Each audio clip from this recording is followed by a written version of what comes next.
L'actualité, c'est aussi la santé. Le CIFIA, l'enquête d'évaluation de l'impact du VIH sur la population de Côte d'Ivoire, a été lancée par une conférence de presse ce mercredi par le directeur général de la santé. Au cours de cette conférence de presse, le directeur général de la santé a fait l'état des lieux de la pandémie du VIH-Sida en Côte d'Ivoire et a donné des objectifs de l'enquête CIFIA qui débutera de manière effective le 1er août 2024 sur tout l'étendue du territoire national. Nos reporters Philippe Zabo et Doumbia Ayouba ont participé à cette conférence de presse. Suivons ensemble leur compte-rendu.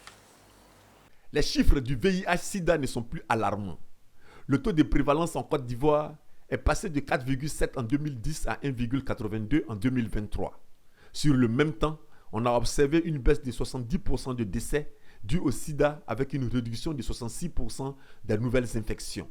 Cependant, chez les jeunes de 15 à 25 ans, on observe une augmentation de 40% de nouvelles infections. Ces chiffres ont été obtenus après la première enquête d'évaluation de l'impact du VIH-Sida sur la population en Côte d'Ivoire faite en 2017. Avant de lancer l'enquête CIFIA 2024, le directeur général de la santé a bien voulu nous donner ses objectifs.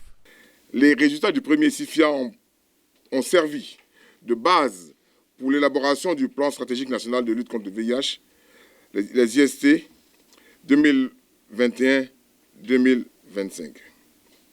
Aujourd'hui, avec cette deuxième enquête CIFIA, dénommée CIFIA 2024, nous voulons mieux comprendre la nouvelle dynamique de l'épidémie et mieux orienter nos futures interventions en matière de lutte contre le sida dans notre pays.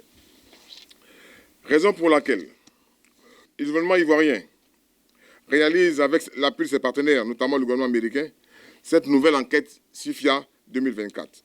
L'objectif principal de l'évaluation de l'enquête de CIFIA est l'évaluation de l'impact du VIH sur la population en Côte d'Ivoire. Le directeur général de la santé était assisté pendant sa conférence de presse du PEPFAR, du PNLS et de l'ANS, ses partenaires techniques. Les résultats de l'enquête sont attendus pour le premier trimestre 2025.